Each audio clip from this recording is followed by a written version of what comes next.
Hello and good day to everyone. Thank you so much for joining us for our webinar today, which we are going to be speaking about the carnivore diet. And we are going to look at the potential health benefits, the challenges of adopting a meat-only diet.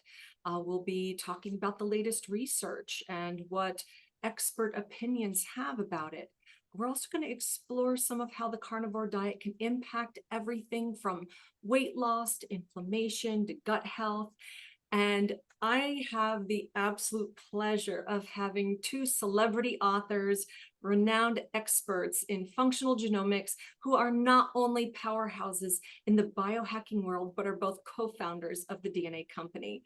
And I am speaking about Kashif Khan and Dr. Bryce Wild. Thank you, gentlemen, for being here and, for gracing us with your brilliance and all the information in those big brains of yours.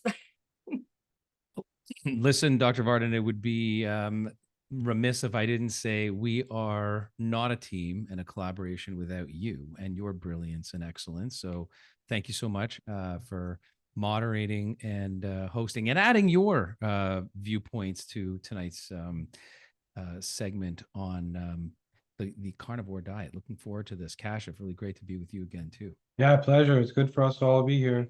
And I see a lot of familiar names in the chat, so it's awesome that everyone's coming back to learn more and keep getting closer and closer to their full potential. It's really awesome.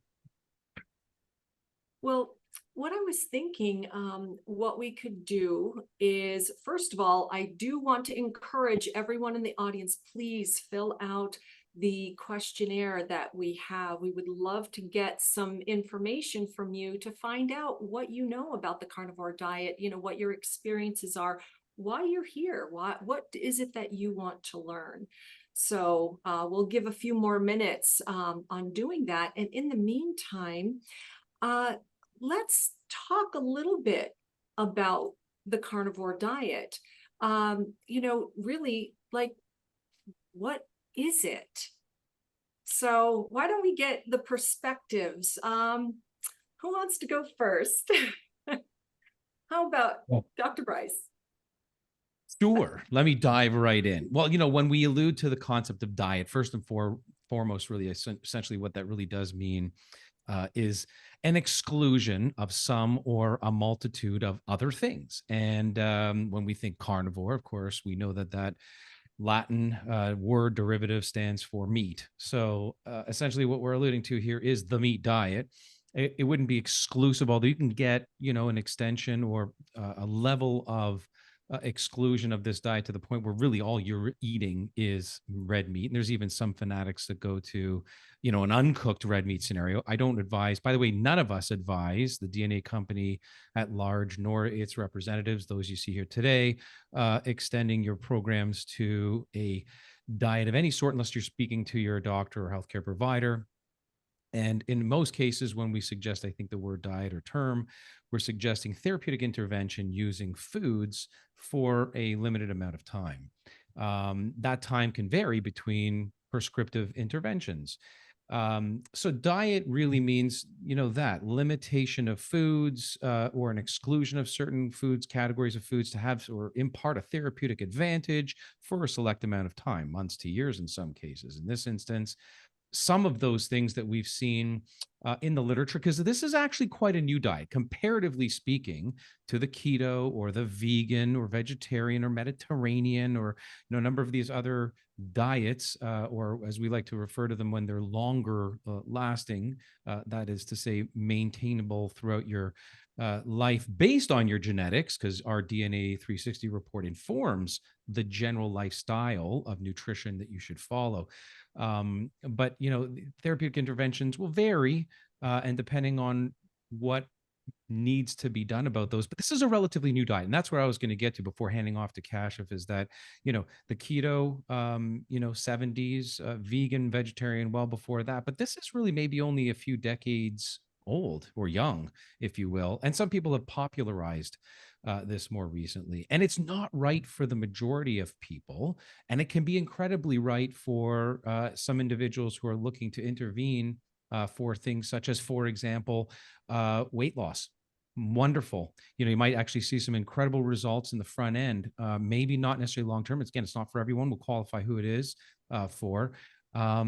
Reduced inflammation. This is the underpinning and sort of, if you will, at the molecular level, the cause of all disease, really, if you think about it. Inflammation. At the DNA company, were huge around that idea is, how do we manage inflammation, whether it's through a detoxification pathway, or hormones, or methylation, which is loosely translated into predisposition to inflammation, mental clarity. But the biggest one that I see in clinical practice is immune.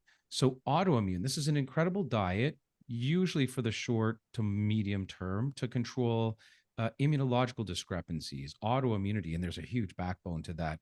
But with that, I'd throw it over to you, Cash. What else are you seeing?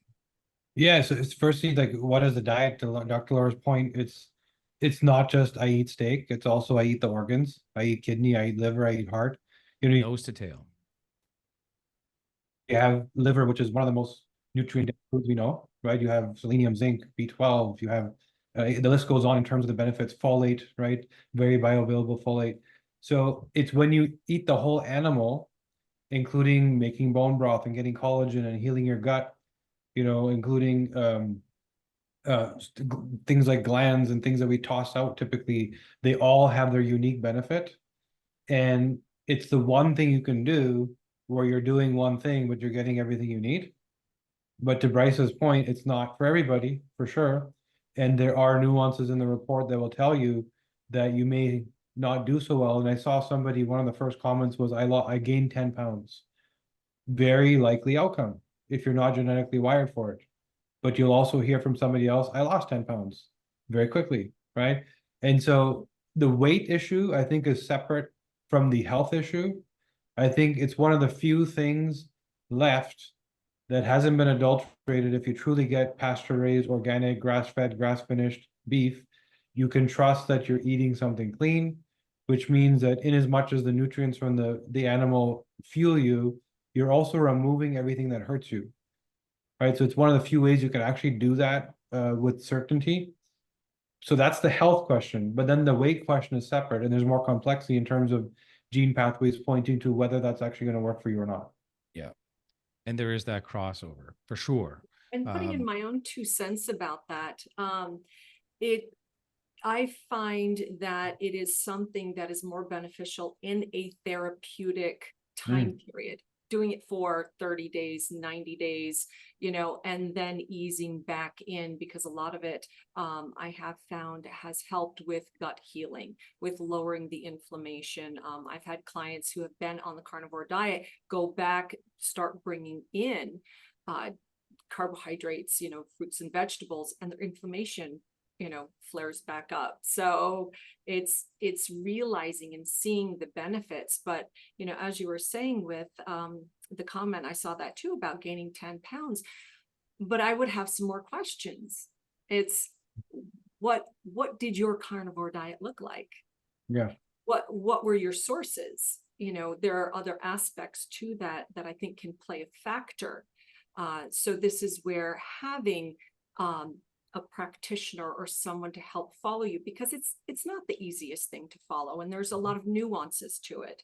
I mean, when you consider the 3 main principles for a carnivore diet, first of all, and this was mentioned, but just kind of summarizing, that animal organs and meat really are the most nutrient rich foods on the planet. Very dense, nutrient dense. Second thing, that all life forms, including plants, and especially plants, they have evolved defense mechanisms to protect themselves. And, that's where we get into these anti-nutrients coming from plants, of oxalates and lectins and all of these other, aspects that can be problematic. But also for the fact that ultra processed foods, and we're talking vegetable oils, refined carbohydrates, they really have no place at all in the human diet, especially if you want to be healthy. Well, So yeah, well, they're so new. We made them. They're synthetic and our bodies don't recognize. In fact, that's where I always go. I go back to evolutionary biology and where we've all come from. And that's, of course, what we stand for at the DNA company, is appreciating that evolutionary biology. I would say, and I didn't see us looking for the question or the comment.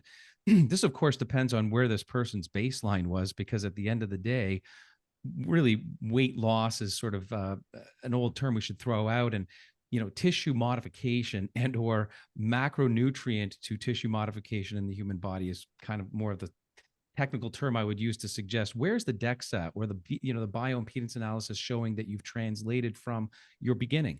If you started at 180 pounds and you became 200 pounds, but you gained 25 pounds of lean muscle and lost 15 pounds of fat tissue, whatever that net is. Math's clearly not my expertise, sciences, but that net is what we're talking about. So that gain of lean muscle from including a transformative diet, such as therapeutic intervention using this particular diet, is, I think, of qualification. So I don't know that person's history or background, but we have to know where their tissues have transformed. I'd also just sort of quickly suggest there's some comparative diets out there for the majority of people here. They probably know, but the keto diet, and these are both low carb, but the keto includes a wider variety of foods, including some of the low carb vegetables and some dairy. And then the paleo diet, I'm a huge fan of that. That emphasizes obviously whole foods, includes fruits, vegetables, nuts, seeds. But again, I love to think about where did our biology sort of come from and evolve to warrant not just the variations of genetics that we all exude, and some of us differently than others. We got to dive into that. But large primates, we didn't evolve the ability to feed this large brain that we have and a large body simultaneously. And this is what I find most interesting. So primates, if you observe them in the wild, they will eat like 8 to 10 hours a day to be able to accommodate the size of brain that they have, right? Whereas if we ate the same diet as a primate, we'd have to spend over 11 hours, research shows, just literally consuming all day long, feeding in order to accommodate the size of brain that we have.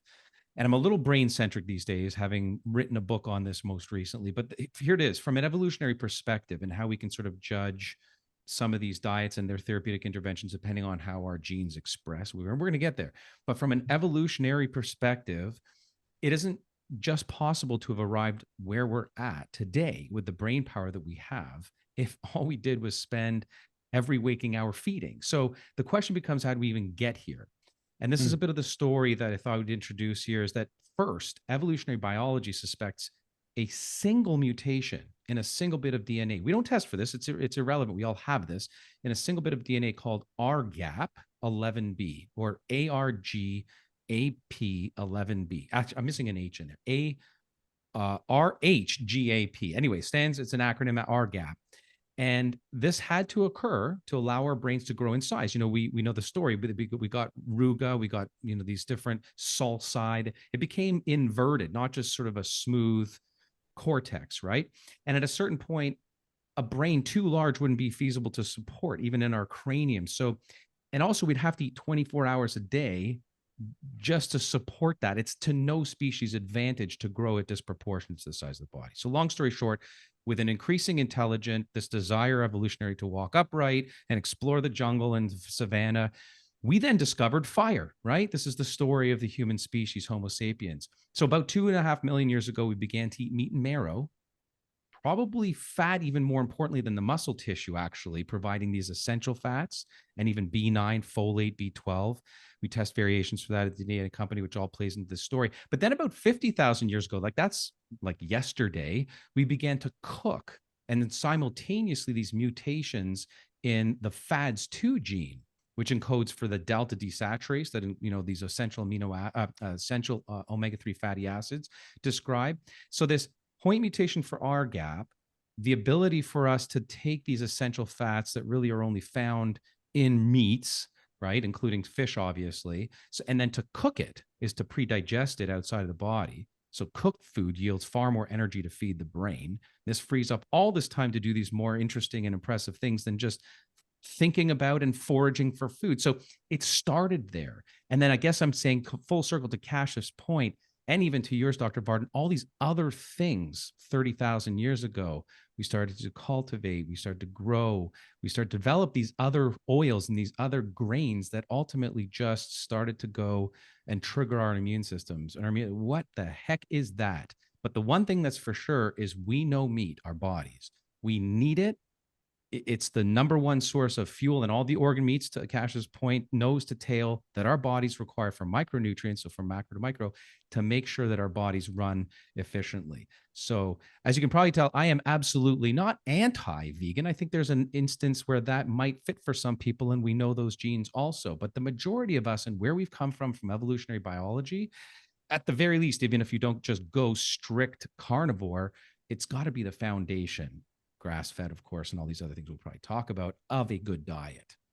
Well, and we also can't forget that fish, fish is included in there. Absolutely. So, yeah.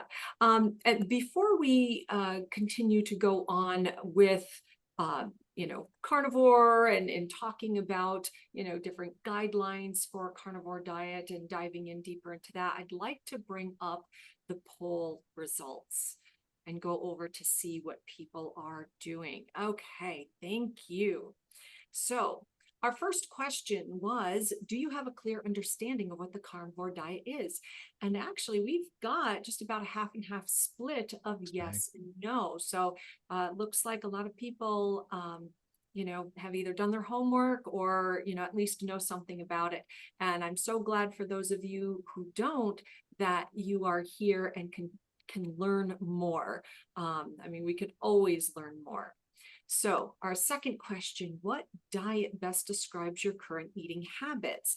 And it looks like that more than half of you, it's no specific diet, but I am showing, probably around that 15% does keto, carnivore, and we do have 7% plant-based, and then we have almost 15% in other. And I've noticed throughout the chat, I've kind of been looking that we've got Candida diet, we've got gluten-free, different aspects of other eating habits. So let's see, our last question.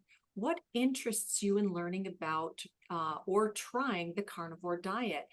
And it really looks like the biggest thing is inflammation.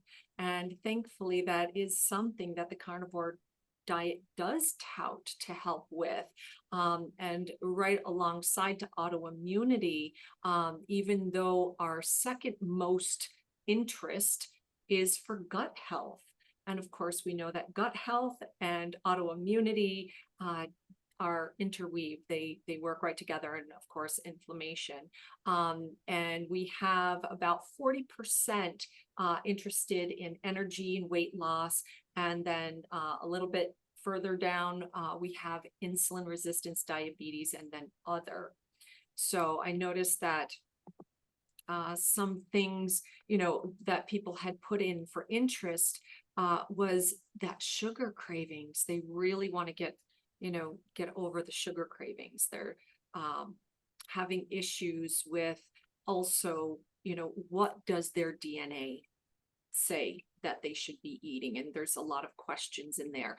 By the way, I do request that for questions that are in the chat, we do want to get to those, but they are hard to go back and check. If you could please put them in the Q&A, and we can specifically go through those when we start getting to the open questions. Also, I do want to mention, if anybody would like to have their question answered, as far as if they would like to verbally ask the question and come up, we will accept and have you come and ask that when we are ready. So please, get that courage up to ask that question in person. So moving along, let's talk about some of the myths when it comes to the carnivore diet. So Cash, let's have you take this. What myths have you heard and know and can debunk? So the first thing you typically hear is, I have a cholesterol issue, I can't go carnivore, or is it gonna make me gain fat? Am I gonna have a heart disease? And it's literally the opposite, meaning that the other thing that you find in liver is K2. K2 is what actually helps you get away from the plaque that's building up in your arteries. And anyone here knows that if we talked about vitamin D, we're saying at a high dose, you're also adding K2 to mitigate that plaque.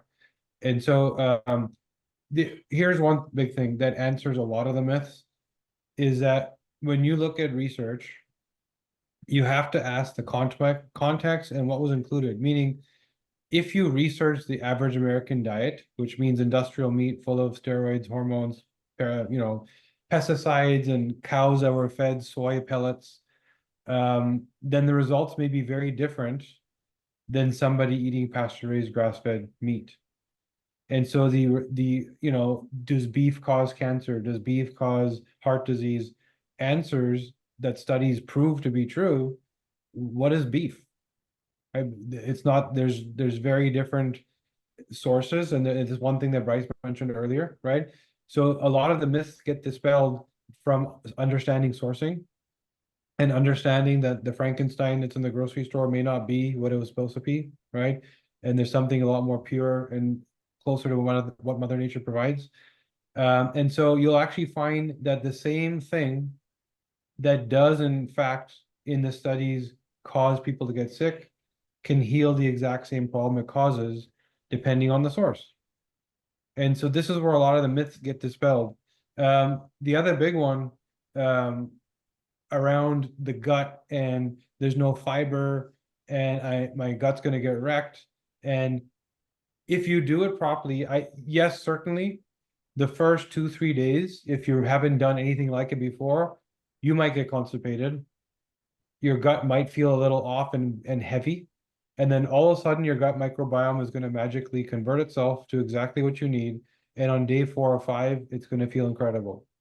And so this myth of like, well, where's the fiber? Where's the plants? Where's the phytonutrients? The cow already ate them and is giving them to you in a form that's bioavailable to you. For example, folate. What is folate? It comes from the word foliage, meaning that this cow is eating all this foliage and converting it into the folate that you need, so that you don't need to go eat all those plants which are not digestible by you anyway. Right? The cow has 4 stomachs to break those plants down and convert it into the nutrients you need. You don't. Right? And the last thing I always hear, not so much about carnivore, but the opposite, is, well, if I can't do well strictly plant-based, why does a horse eat grass? And if you look at a horse, like, that's a majestic animal where you can see every ripple of every muscle, and you would think that grass is enough. If you go deep into the digestive processes of a horse, there's enzymes that we don't have. And you can take a nutrient and turn it into a protein if you have the right enzymes to do that.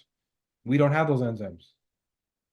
So it's not, I put something in and it equals an outcome. I put something in, my body then does some work and converts it to something else, and that's the net outcome. And a lot of those things that a gorilla may do, eating, like Bryce said, 8 hours of leaves per day, there's a step before the leaf feels muscle. There's enzyme activity. And that's one of the things we talk about in I don't think it's strictly called out in the genetic report. It requires some interpretation. So anyone here that's in a program, they'll dive deep into that. So in as much as the studies are proven to be true, they are based on things that you shouldn't be eating anyway. And that dispels a lot. How about you, Bryce? Are there any other myths that you want to bust? Yeah, well, I'd certainly concur with everything that Kasia said. I also think that perhaps one of the myths that it's inherent to the true, let's call them the advocates, the highest advocates of the carnivore diet, is that humans are meant to eat only meat. That's a myth. In my personal and professional opinion, humans are evolutionarily designed to eat a number of different foods. It's genetically that each of us N of one have ended up with that's going to decide what macronutrient is best. By the way, just quick aside, and then I'll give a couple more myths, but just quick aside. Those macronutrients for which our DNA 360 describes what is the focus best for our health from our diet. A couple things to notice. One, some of the micronutrients found within meat, nose to tail, the Cash have described, is not found very efficiently in anything else. That's first thing, organ meats, etc. Trace minerals that you've never even heard of in vegetables. So second thing is, where there is an essential fatty acid, we talk about that all the time. Most people are depleted for omega 3s. There's also 6, 9, 12s. There's 7s as well, but most of us are deficient in omega 3s. There are essential amino acids, and this is the biggest thing, right? Where carnivore diet satisfies for all of those essential amino acids. No vegan or vegetarian diet could ever. So you'd have to supplement those diets in order to achieve the essential amino acids. But here's the big but: there is nothing such as an essential carbohydrate. And I think this is a pedestal a lot of carnivore diet experts will stand on. Essential oils, essential fats, essential amino acids, but no such thing as an essential carbohydrate. That's because we can make energy from protein and fat sources and don't rely. Our brain loves glucose, but we can survive on ketones. Anyways, come back to that perhaps. The other myth, I suppose, is that everyone's going to see immediate health benefit. So again, it depends on your genes, and it depends on the strictness of which you approach this. And I suppose also, I think the biggest myth of all is that somehow this has already been concluded, like as if scientific evidence is so prolific that that's it. We're saying like the carnivore diet is the thing, and it's just new. Like I said at the top, it's something that we're beginning to sort of qualify for certain genetic predispositions, certain individuals, and it's not for everybody, right? And it doesn't have that huge amount of evidence such that the paleo diet or the Mediterranean diet might have, or for that matter, for specific conditions, the keto diet might have. So it's new. It's a baby.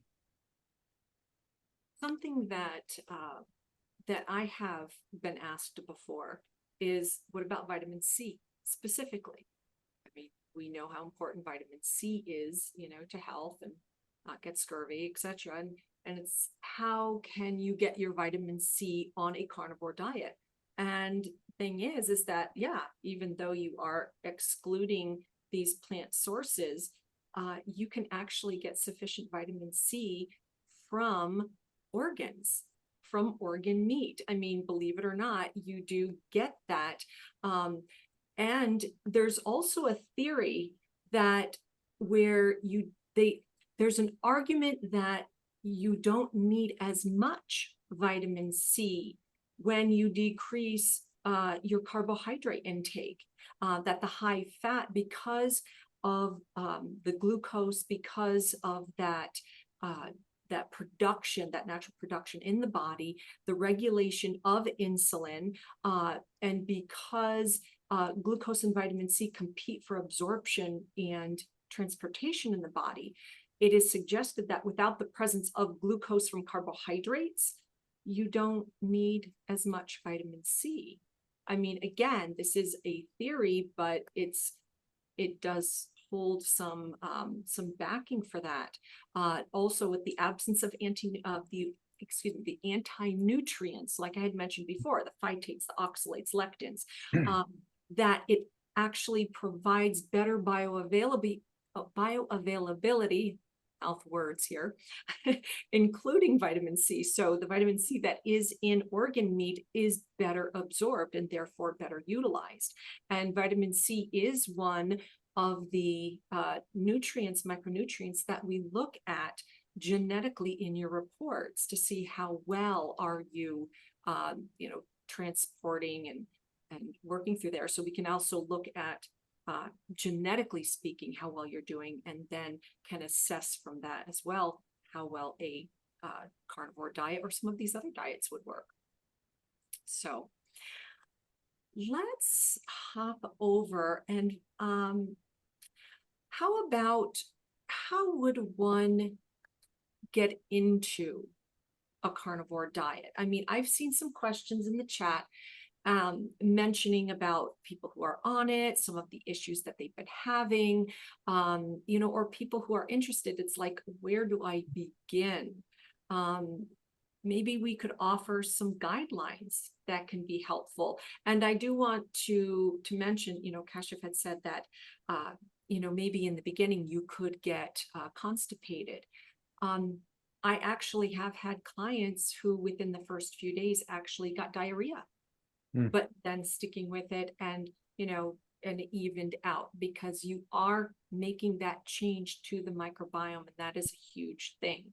So yes, you could be on either end of the spectrum, and yes, some of these things happen, but it doesn't mean that you stop within the first week, as your body is changing. But let's talk about some guidelines on how people could incorporate a carnivore diet into their lifestyle, therapeutically, or just trying it out. Yeah, I think a lot of people don't mind eating steak, if you're not vegan, etc. But it's the organs is where people get stuck. And a simple hack to make sure you're getting them in is get a butcher to ground them into your ground meat. So get your ground meat and 30% liver, heart, kidney, and then make burger patties. Your kids won't even know it's there, right? Clean in the beginning. It is meat, organs, butter, salt, maybe some ghee, and that's it, right? And you may need some electrolytes in the beginning as you're resetting the first few days, or you may not. Keep it clean. And what we're finding is the longer people are on it, so there are some potential negatives, and it's like high acid environment. There's a draw on your calcium stores if you're like strict carnivore for too long. So this is where you're finding more and more of the big, the people that have been talking about it so much, like Paul Saladino, guys like that. They're now shifting the total plate a little bit, and you're starting to see fruit, and you're starting to see a little bit of dairy, and you're starting to see honey, right? And so there's some phytonutrients coming in from the fruit, and there's some fibers, and but I think of it as a metabolic reset where you're starting very strict and then you're easing in a little later. So you're using it as a tool for all of the things that were said in the poll: inflammation, gut reset, hormone reset, headaches, all of that stuff. It's all going to get better. In fact, gut and inflammation are probably and autoimmunity, like Bryce was talking about, those are the big ones. So those will get resolved. And when you're metabolically healthy, which is you're trying to get out of metabolic dysfunction, you don't need to be as strict anymore. I can tell you that Bryce and I were at this biohacking conference about 2 years ago, and I think everyone here knows who Dr. Mercola is, right? So Dr. Mercola was backstage, and he was like elated and so excited. I was like, "What's going on here?" And he was eating a bowl of potatoes. And I was like, "Why are you so excited about these potatoes?" He said, "I just figured it out. I don't need to be no or low carb. I need to be metabolically healthy."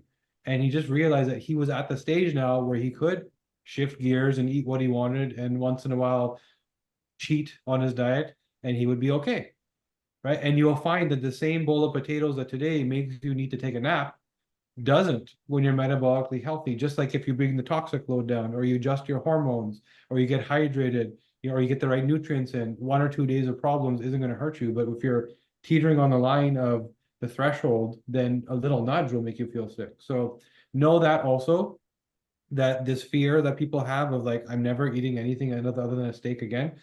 You can incorporate things after the metabolic reset is done, but start strict and then ease it in after.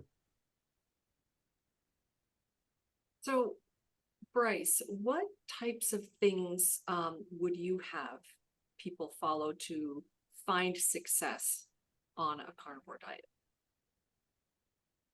So this, to me, I think to all of us here, comes back to nutrigenomics, the understanding of the genetic basis of diet, which, let's call it again for vernacular, all intents and purposes, the nutritional underpinning for which your genes are calling out for, right? Especially as it relates to macros. because there is that time and place, I guess, for everything. And we've come from this evolutionary perspective where we have best identified our immune systems and our digestive systems have best identified with meats and organ meats and berries and some select nuts and seeds and the paleo concept, eat like our ancestors ate. But the basics of nutrigenomics is that you can't change your genes, but you can manage genetic expression through diet, nutrition, and in some instances, therapeutic intervention with supplementation. But the relevance to personalized nutrition is where we're all going, right? N of one, what's my DNA telling me? So the starting point for me is always the DNA 360 test. If you don't have one, these are key genes involved in macronutrient metabolism. And of course, the role of genetic, tailoring of these nutritional plans, whether they're intervention and to Kash's point, and even yours, it's pushing the big red reset button in most instances, right? Is how I view the carnivore diet. But the genes that influence protein metabolism, so the AMY1 that we look at, the FTO, the ApoA2, how these genetic variations affect protein digestion and utilization. I think that's key to identify these ideal protein sources for these different genetic profiles. And of course, genes and fat metabolism, right? On the carnivore diet, this is key. So what's your ApoE gene looking like? And the impact of genetic variations on that, like fat absorption, storage, how you utilize things, transport them in the body, your methylation pathway. Do you need much more support there? Your carbohydrate tolerance, by the way. So a lot of these genetic variabilities that suggest macronutrient favorability, right? Does my body favor metabolic, favorability towards macros that are primarily meat?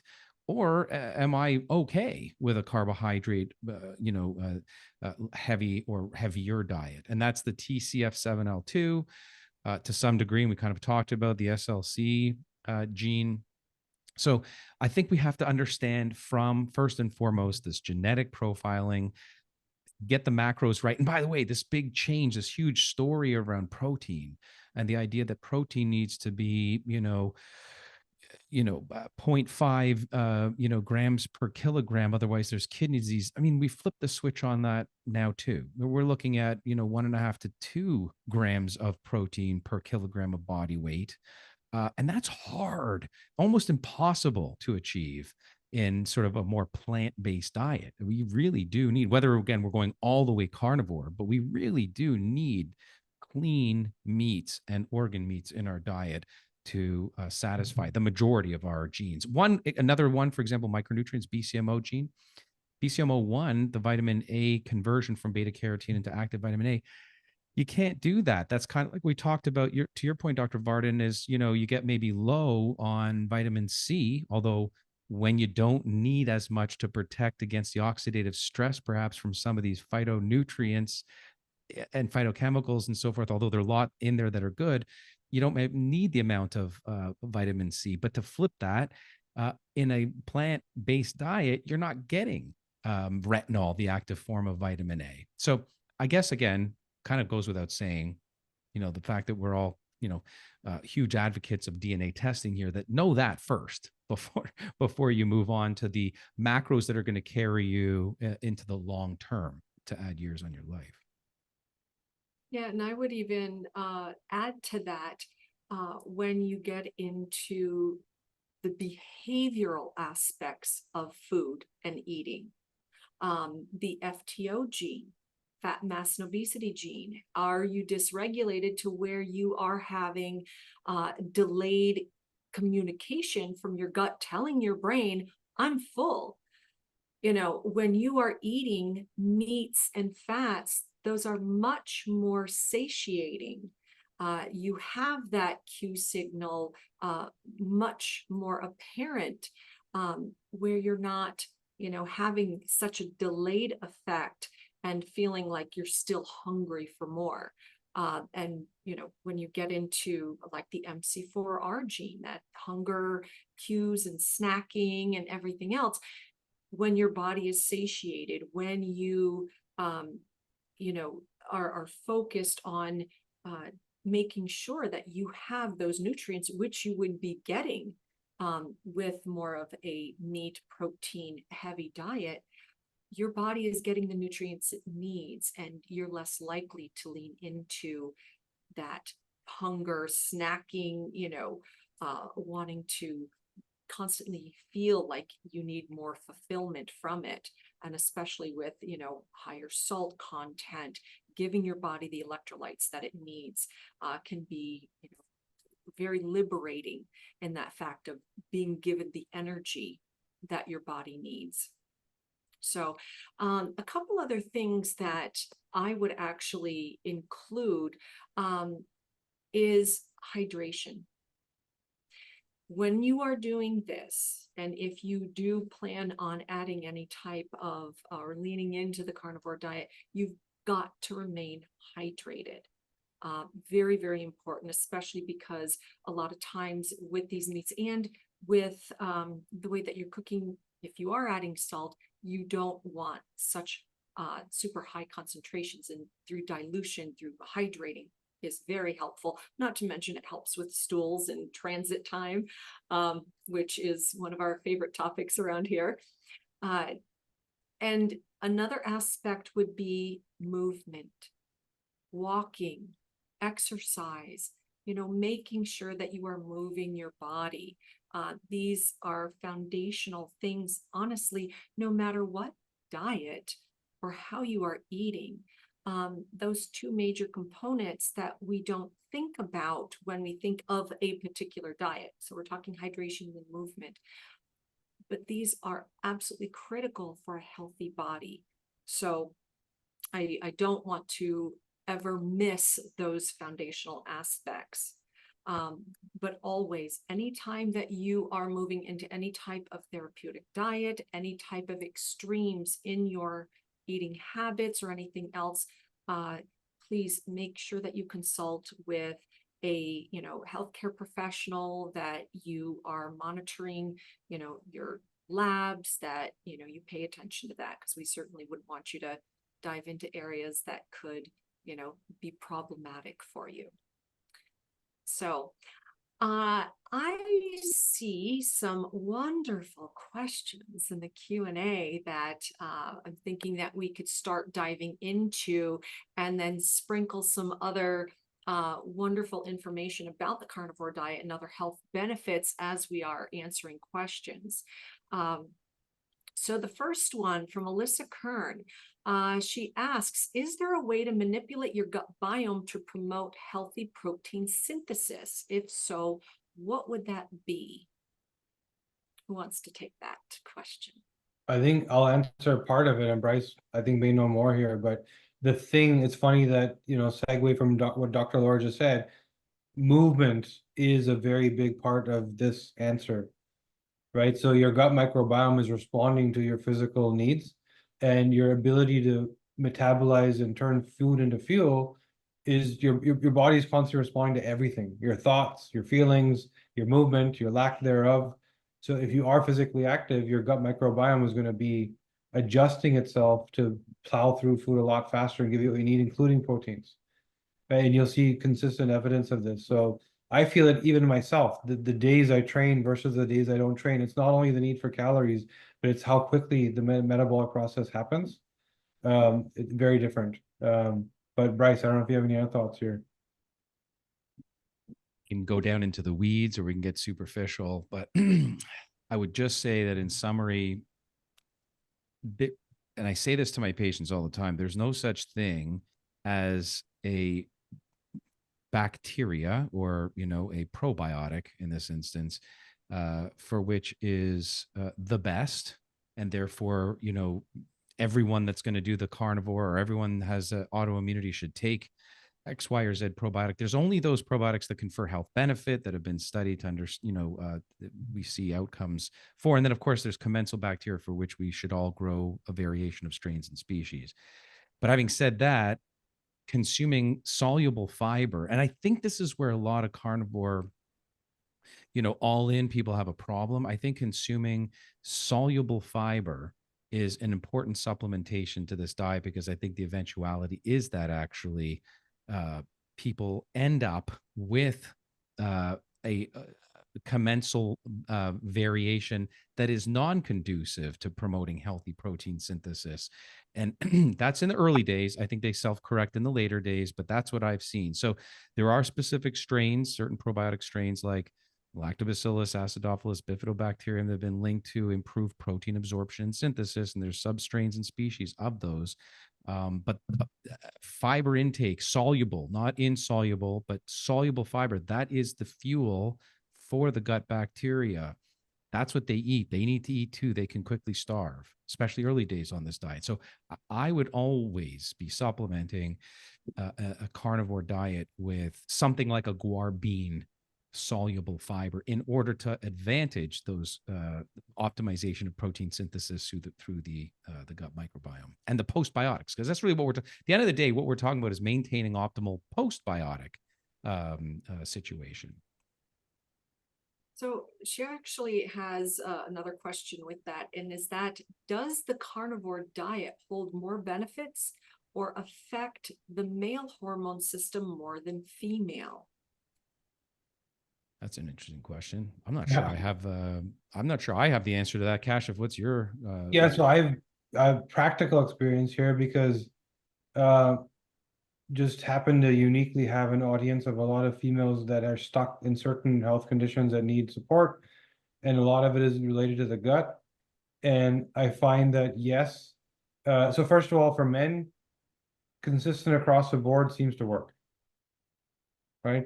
Just men get into it, seem to be okay, unless they have, some of the genes that Bryce was talking about are just not suited to be a carnivore, and they struggle, but that's unusual. With women, I am seeing unique nuances of what I think is related to the nervous system and the shift where a woman, they may be stuck in a fight or flight and is estrogen dominant, so is stuck in this kind of warrior mode where the body's just not ready for change. And that's the one thing that kind of prevents somebody from being able to make a major shift. So I would just say, if you are an estrogen dominant woman, and if you feel like your nervous system is elevated in its response because of some kind of trauma, trigger, stress, anxiety, you may want to, through breath work or through some frequency work or something, resolve that first. And I've especially seen this in younger women. So working with like children with behavioral development issues, where you would think that allowing them to eat like this may heal their gut, young women tend to react with a bit of a nervous system shock response. It's not a fight or flight, it's more like a freeze. Right? So resolving the nervous system first of all, knowing if you're stuck in the nervous system and then resolving that first seems to be the thing that is more pronounced in women and preventing them from thriving. But when that is resolved, then you get the ROI on shifting gears on diet. Wonderful, thank you. So let's go to another question. Kayla asks, if I find it too difficult to fully avoid everything but meat itself and water, what basic spices or simple foods would be best while trying to reset gut and avoid inflammation? And she says, I think butter is an option. Yeah, so Kayla, I know well, I worked with her, by the way. And so difficult to avoid everything but meat in itself and water. Oh, difficult to avoid, yeah. So in terms of meat, yes, butter, yes, ghee, yes, salts, mineral salts, and in fact, very beneficial.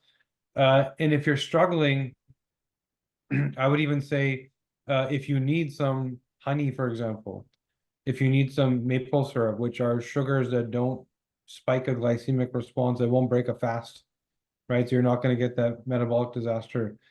Not the right way to do it, but if you're truly stuck, it's better to get started and then pull those things away also, right? An easier way in. It's better to start strict, but I would say those things. But ideally, it's going back to what Laura asked me earlier. You are starting strict. That is the best way to do it, and then easing in later. But you can adjust the palate if you want with, but yeah, salts, butters, ghees, all that stuff. Go for it. Thank you. Let's move on to the next question. This is from Peter Collar. My interest is in finding out latest data testing that shows how carnivore can upregulate longevity genes such as FOXO, AMPK, mTOR, sirtuins, NRF2, etc. Can this way of eating extend lifespan like the Mediterranean diet has shown? Bryce, why don't you take this one? Sure. So where I would say no research yet, as I was alluding to earlier, it's very early days. I'm sure there's, this data will percolate up to the top soon enough. I can suggest, and this is theoretical, like reverse engineering the situation. How do we actually downregulate the worst offenders? And actually, I'm going to answer all sort of these three questions, add to what Cassius already brilliantly described, but I'm just going to suggest that on top of the previous two questions, we'll sort of add, an answer to Peter's question here, and that is, if we can downregulate offenders, if we can push the big red reset button, if we can optimize and manage in women, particularly, because by the way, women are predisposed to autoimmune disease far more than men. The prevalence is about 80% that are women, and that has a large, the large degree of the estrogen dominant sort of pro-inflammatory effect and the hormonal differences there. Not to mention, by the way, women have just generally stronger immune responses than men. But if we can reduce the triggers, lower the cytokine storm, and that pro-inflammatory burden to the body, then all of those AMPK and RF2, all those different downstream pathways are less burdened. And when they're less burdened and there's less chance of that immune dysregulation, your self-attack, you're adding healthy years to your life. So we're talking about managing things like systemic lupus, rheumatoid arthritis, anything with an itis, MS, Hashimoto's. There's a big one. And by the way, I'll just close in suggesting this. That's a perfect example. Hashimoto's or Graves, autoimmune thyroiditis. This is where I see the best results when we're talking about sort of that 3 to 6 months intervention with a carnivore diet. Autoimmune thyroiditis, biggest offender is upregulation of the immune system through the gut by the common offenders of grains, barley, rye, some oats, spelt, wheat, of course, that the body identifies as so similar by like one single molecule different to the thyroid that it starts attacking the thyroid tissue because the grain, let's call it carbohydrate sequence, escapes the gut, translocates the blood, and the immune system says, what the heck is that? Let's attack. Let's now develop memory cells in case. Hey, what's this tissue? That looks so similar to that gluten molecule. Oh, let's just attack that in case. Autoimmune thyroiditis, Graves, Hashimoto's. You take away those offenders, you shut down the highway in the gut. This is what we refer to affectionately as leaky gut syndrome or hyperpermeability. You downgrade the immune response and maybe even reverse entirely that autoimmunity. You're adding healthy years to that person's life. And I suspect all of us, to some degree or another, in modern day and age, for so many reasons, starting with our genes, have some form. I think autoimmunity needs to be reclassified as a spectrum disorder. That's my own personal theory or opinion. But when we downregulate that trigger, when we manage inflammation, all of those aforementioned parameters improve. That's the full circle. And Yeah, one thought on ahead. the studies, just to Bryce's point, this is in as much as we heard about carnivore or a meat diet decades ago, it wasn't. It was more like a weight loss tool, so it wasn't an ongoing thing. But the true carnivore lifestyle is a new phenomenon, and so the data isn't there. And I would say if you look at it, if you look at what we understand, I wouldn't say it's the ultimate longevity diet. I would say it's a therapeutic tool, right? And I don't think the data is going to say that carnivores live longer than other people. I think it's going to say that this fixes things and they feel incredible, but you need to shift gears once in a while and you need to adapt and get to that metabolic health, and then bring in other things, and then maybe once a year you do it again, right? And it's a way to maintain, especially if you have your gut genetics aren't the best, but microbiome isn't the best, thyroid isn't the best, like Bryce said. It's a tool to use, and it's a very powerful tool to use. And I'm gonna project that the long-term data doesn't show that here's your best potential longevity diet. It's going to be something a little more balanced, but it is an incredible tool. And with that, I have to drop the mic because I'm going on to this other call. I I was remember. just gonna Yeah, say. yeah. Well, I would like to say thank you, Cash, for being here with us this evening. This webinar is not over, guys, so don't go anywhere. Cash just has to step out because he has another pre-engagement. But I do want to say thank you very much for your Pleasure. information, and have a beautiful rest of your evening. Thanks, Awesome guys. sharing the mic with you, sir. Yeah, there's no beautiful evening for me. I'm just going on to another call. So I'll see you guys later. All right, take All right. care. Bye.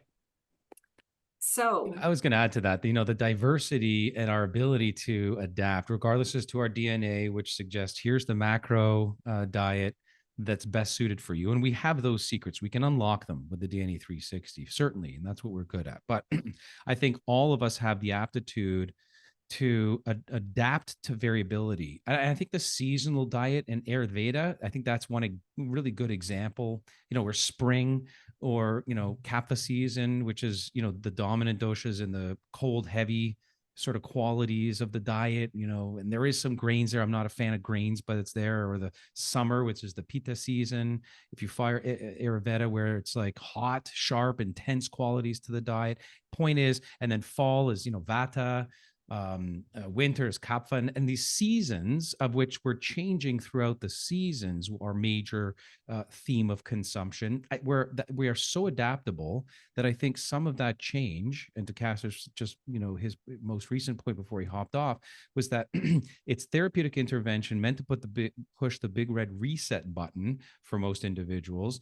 Like, you know, we hear of, you know, Peterson turning off, and his daughter turning off their inflammatory bowel disease. I mean, that's big. I mean, they've stuck on it, and he says anytime he comes off, it reoccurs. But I think the majority of us, I think this is more of the short to medium term intervention, not a lifelong, strict diet. yeah, well, I mean, even Paul Saladino, who wrote a book on it, you know, had come out saying that after being strict for, you know, a couple of years, that he was finding that his labs, his blood values were actually getting a bit askew, not in the optimal range. And he ended up, you know, adding back in some vegetables, fruits, honey, things like that. And, you know, his lab values, you know, leveled right out into that optimal range again. So yeah, absolutely. But It's a pie chart. You know, if you look at this pie chart and there's these three, you know, macros, right? Is the biggest piece of that pie protein for you, fat, carbohydrate? And we're all variable in that biggest piece of the pie. But I think there's, for everybody, we all have three pieces of that pie chart to satisfy. I mean, Ansel Keys, we know the big debacle that came out, you know, in the 70s, twice the cover of Time magazine, where he vilified carbohydrates. Zero carbs, fats. He vilified fats, zero fat, zero fat, zero fat. Let's go carb heavy. Well, we know what happened because of that. And, you know, probably somewhat to do with the more recent obesity epidemic. But that's been debunked. And now we know fats aren't fats. I think to say any macronutrient should be entirely avoided lifelong is dangerous. I think this diet can be incredible as therapeutic intervention. I think that's really where my opinion sits, depending on your genes. sorry, didn't mean to interrupt that. Thank you. Moving on, because we still have quite a few wonderful questions. By the way, I'm going to put this out here. I haven't been notified of anybody raising their hands to ask their question live.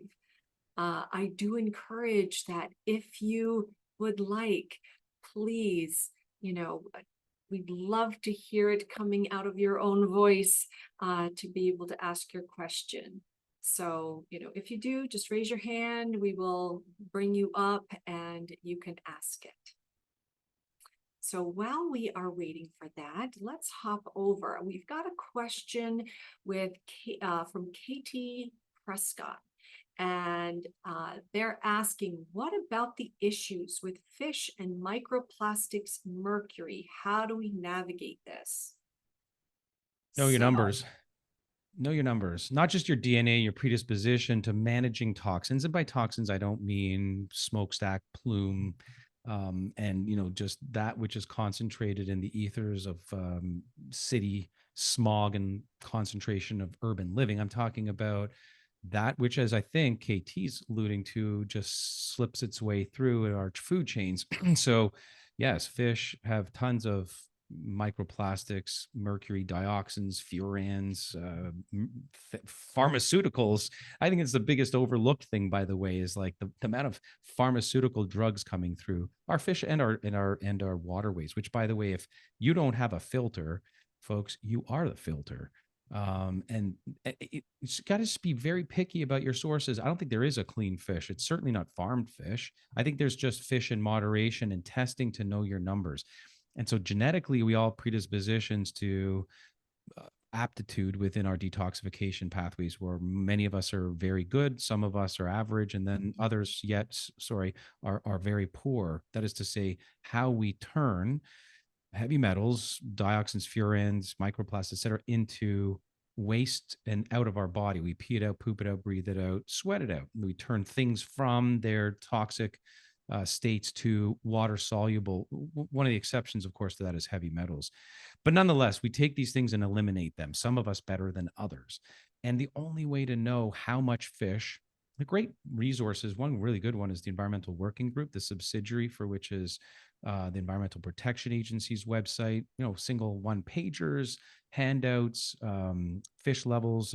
Big fish are typically the most toxic, of course, down through the smaller fish. Like, which are the best? Which ones should you consume and how often? And the answer really is none of them all the time. We have to and then test yourself. So that's what I was getting at. So know your numbers, know your heavy metal levels. Seek a clinician or health coach through the DNA company who can service you with not just knowing your DNA and some of the other wonderful testing we do, but some of these functional assessments, such as heavy metal levels. and actually, I want to add in concerning fish and mercury. I remember about a month or two ago, I was listening to a podcast by Rhonda Patrick, and she actually had dove into the research and was looking at just this issue even more so for pregnant women, because a lot of times they're not eating, the fish due to mercury levels, don't want to hurt the fetus, etc. And in the study, they actually found that the levels of omega-3s in the fish, the benefit of having that outweighed any mercury that was present, that it was actually more beneficial to eat the fish, even if it did have some mercury, than not having it at all and not having the higher omega-3 levels.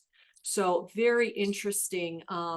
Two-way highway, right? Absolutely. Yeah. Toxins in, toxins out require a membrane within the cells that allow things in efficiently, but also out. That's the omega-3 concentration, the work of Dr. Bill Harris and others at Omega Quant, where if there's that malleability, we want to achieve an 8% or higher within the membrane of the red blood cell is what they're testing for. But every membrane of every cell in your whole body is made up of omega-3 essential fatty acids that come from fish, EPA, DHA. Without that membrane malleability, things are hard to get in, but also things are hard to excrete, including, of course, heavy metals.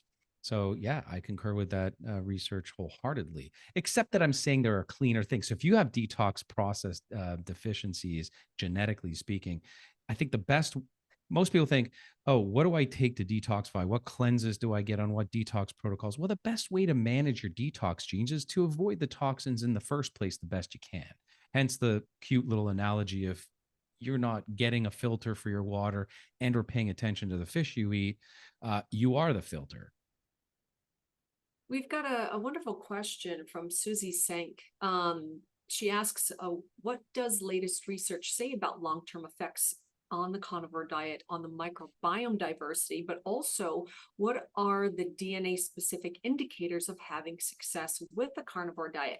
Now, I ask these questions, which actually we've already kind of answered throughout, but I want to reiterate the fact that when it comes to your DNA, and DNA specific indicators that Dr. Bryce has already, talked about, that I've mentioned some, it's really important to look at your specific indicators, and those words being very important, that this is a personalized process, that this diet is not for everyone. Cash was talking about that, that there are specific aspects where maybe it could be modified, or, again, short term, maybe a little bit longer term, but not forever. But it really comes down to that precision, to that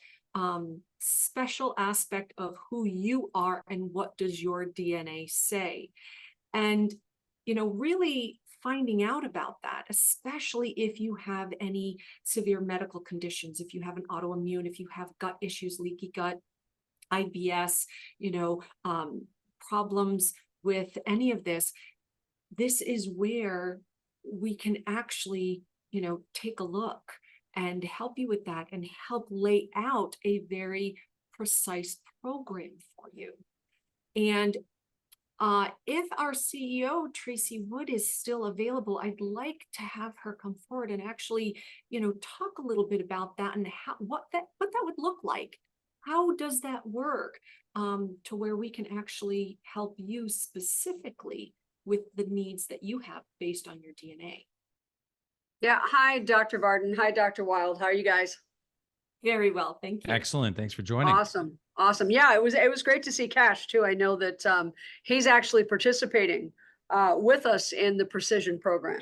So real quick, we're only taking so many people through the end of the year. Precision is designed to work with people with multiple medical diagnoses, chronic conditions, people that have really tried everything, right, to make a very important change, people that are struggling with something, and really allopathic medicine has not helped them, and they're biohacking their way into a worse condition. So what we do is we have a panel of practitioners do an intake with the prospective patient and really get to the bottom of what's happening to them. And once we're able to ascertain what it is, and if we can even help, we then go back to them with a custom program. Some of those programs, as you guys know, include Kashif as a genetic specialist and an expert in the field. And then, of course, a lot of our MDs, our DOs, our functional medicine practitioners, and a multitude of testing, not just the genetics testing that we offer, but we do a lot of medical testing as well, up to and including things like the liquid biopsy bundle and dealing with cancer and things like that. So Precision is still a thing. We are allowing it to a certain number of people between now and the end of the year. I believe we still have about 20 slots available, and then we'll close it off. These programs can last up to a year.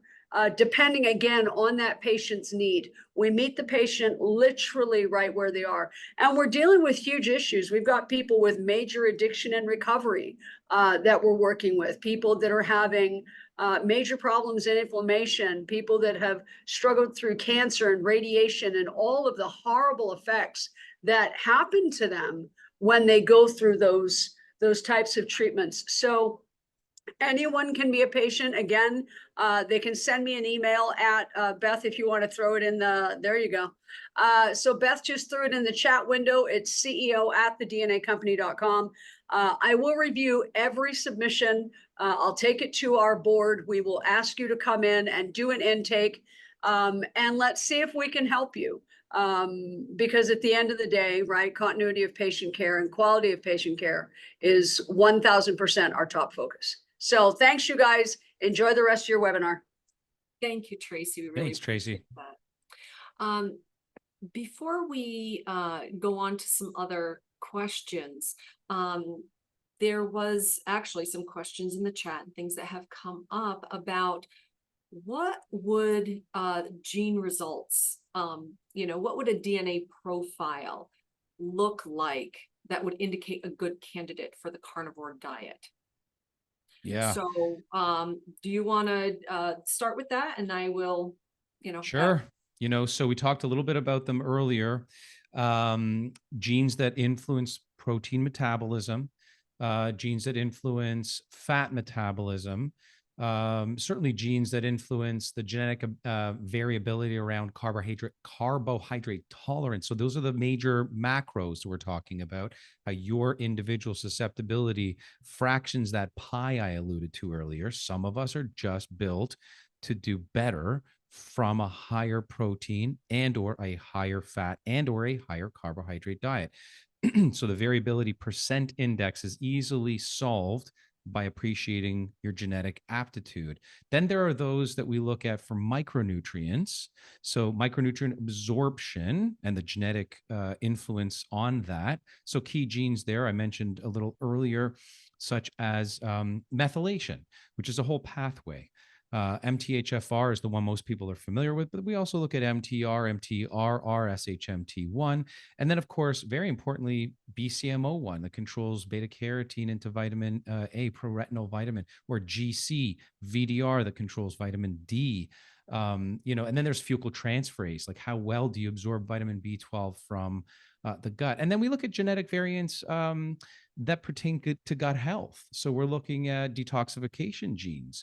And that's very linked to gut health. And we're looking at how well you process, certain toxins. And some people just need more of what is offered within the macro and micronutrient component of the gut, or rather the carnivore diet to support gut health. Because again, the influence in this case, and even back to this previous question, real quick, as it relates to this, like, in fact, what is happening, I think most scientists agree, is a reduced microbiome diversity temporarily, right? So diets that are high in plant-based soluble fibers that typically support a more diverse gut microbiome. Diversity, we're learning the diversity plays the biggest role, but only diversity of a healthy commensal bacteria. There's a lot of potentially pathogenic bacteria, for which, of course, some individual strains and species that are studied on stool samples actually just take up space.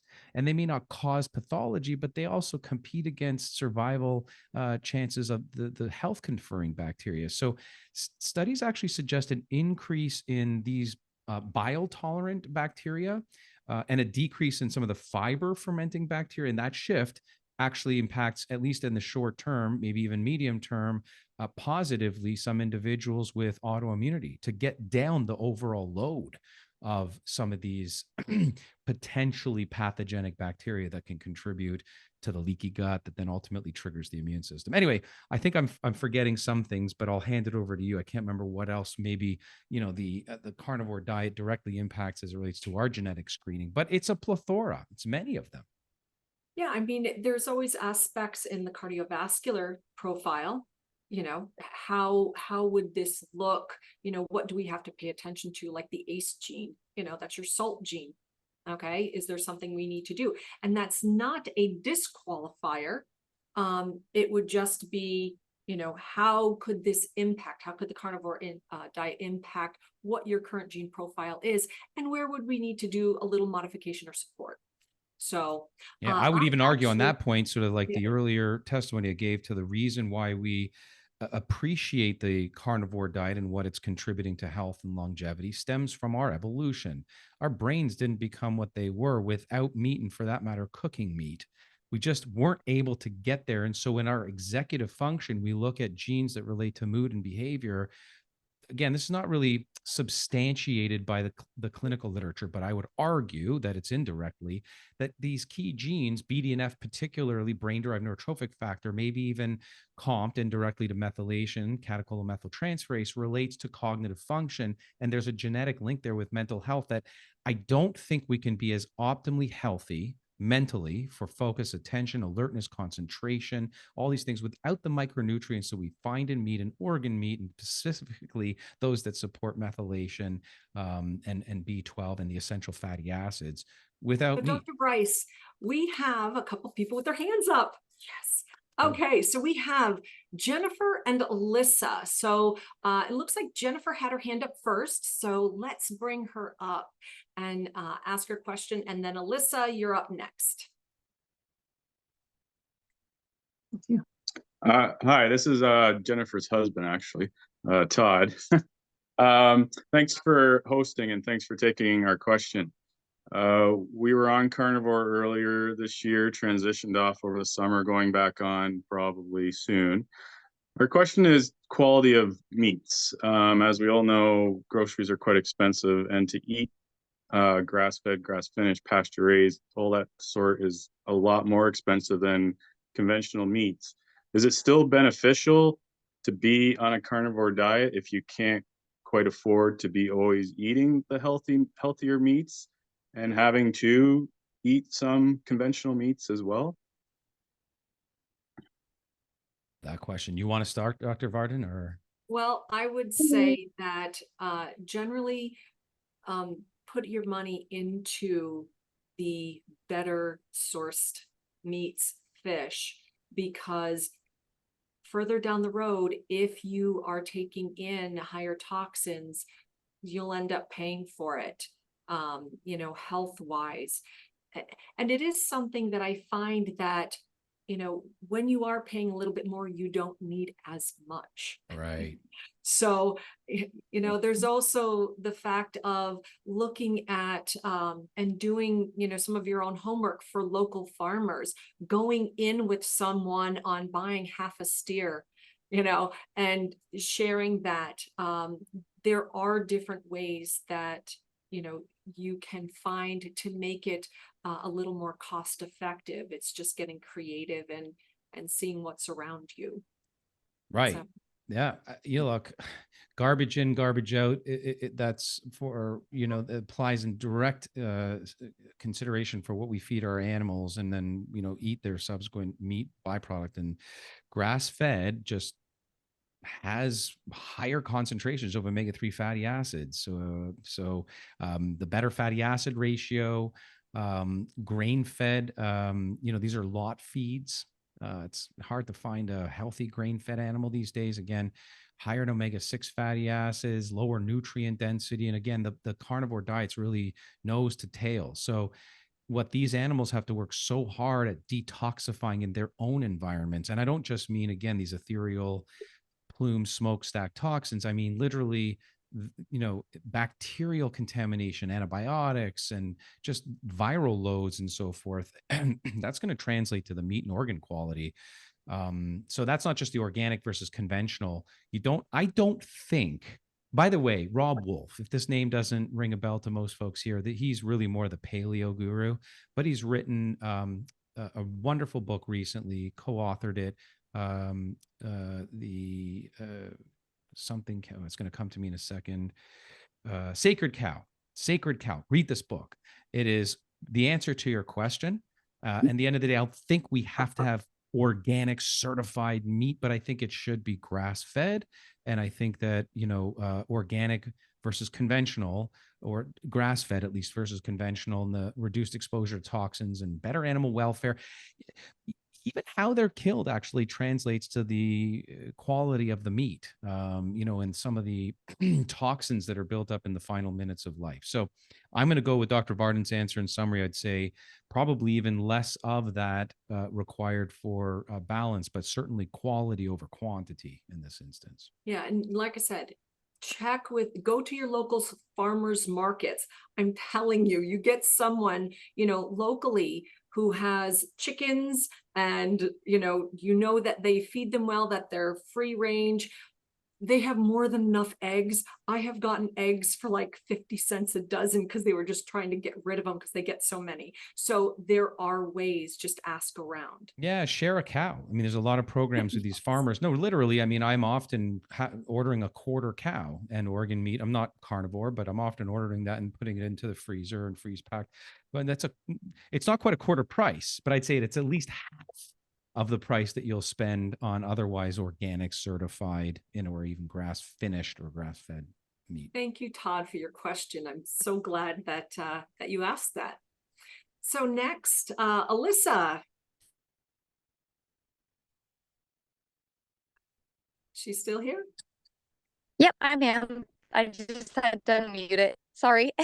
No, you're fine. Can you guys hear me? Oh, okay. Yes. Well, first, thank you guys, because this is absolutely amazing. This information is so necessary to get out there, and just to know the science behind it is very impactful. So thank you guys very much. My phone did tell me it was at 10%, so I'll try to make this quick. It's kind of a piggyback off of Todd's question. Can any kind of protein powder hold a place in the carnivore diet? Can protein powder hold a place in the carnivore diet? That's the question, correct? Yep. Yes. Okay. I think protein powder is a supplement clean. Again, source matters. You'll have some advocates of the carnivore diet say, ixnay on the way, but there's others that are coming out now. There's protein powder manufacturers that are coming out with, whole meat organ protein powders, meant for the carnivore diet. So it's a pretty strict, again, staunch. If you're dealing with an autoimmune condition, you want to push the big red reset button, which is a little bit different than, if you just want to try this as a quote unquote weight loss or fat loss or tissue modification diet. But the criteria is really animal-based protein. So the protein powder that you're looking for really is solely from animal sources, no plant-based ingredients. There's tons of that out there. No soy, no rice, no all kinds of crap. And clean, like these are advocates of clean. I think part of the success in a carnivore diet is more attributed to what you're avoiding than what you're putting in. I'm a huge proponent of that belief system. So avoiding protein powders with added sugars and artificial sweeteners or flavorings that are not derived from animal products. Bailey, right? stay. And it sounds like you have a fun man's best friend by your side there. So, but choosing protein powders minimally processed, free from unnecessary additives, that's bottom line. So I think some of them, not all carnivore diet experts would agree, but I think whey protein isolate, collagen protein is another one, egg white protein. And as I mentioned, there are some meat source, organ source protein powders that are now available on the market. Yeah. And I think trading them up, like rotating them, because collagen protein doesn't have all of the 9 essential amino acids. So, you want to make sure that you are supplementing and getting all of that. But collagen protein is fantastic, but maybe doing a collagen protein and then, mixing it in with one of the others or rotating again. So excellent question. And with that, we are getting to the end of this webinar. I want to thank everyone for joining us here tonight for the fantastic questions. For our wonderful guests and speakers, Dr. Bryce and Kashif, this is just wonderful, brilliant information, actionable information that I hope that you all have been able to utilize and take away. And actually, just to know, did you find this webinar useful? Did you find the information useful? If so, let me know in the chat. We want to know that we are providing you with information, that is useful to you. So if there's, anything that you would like to hear more of, please contact our client care. You can let us know in the chat area.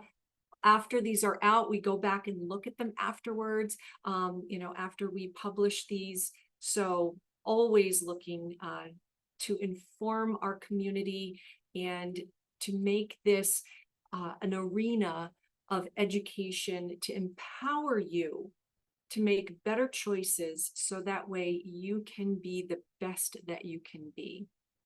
Absolutely. So Dr. Bryce, any last words? I would just say thank you very much for your incredible insights and prowess in this space. And it's amazing working side by side you. So thank you for allowing me to join the conversation this evening. But, I think that the precision program that our CEO alluded to a little earlier is something that, whether you have your DNA tests done so far or not, think about, get involved. There's an opportunity for everyone here. I often send, challenging patients that need a little more hand holding through our programs with incredible success, transformative. So whether you're wondering what the best diet is, the best supplement protocol, best detox, the best, immune system regulation, weight loss protocol, I think our team of health experts and clinicians, including yourself, Dr. Barton, of course, are amazing. And I think folks here should really consider reaching out about the Precision program. And thank you. Thank you, everyone. Have a fantastic rest of your day, and we look forward to seeing you at our next webinar. Take care. All the best.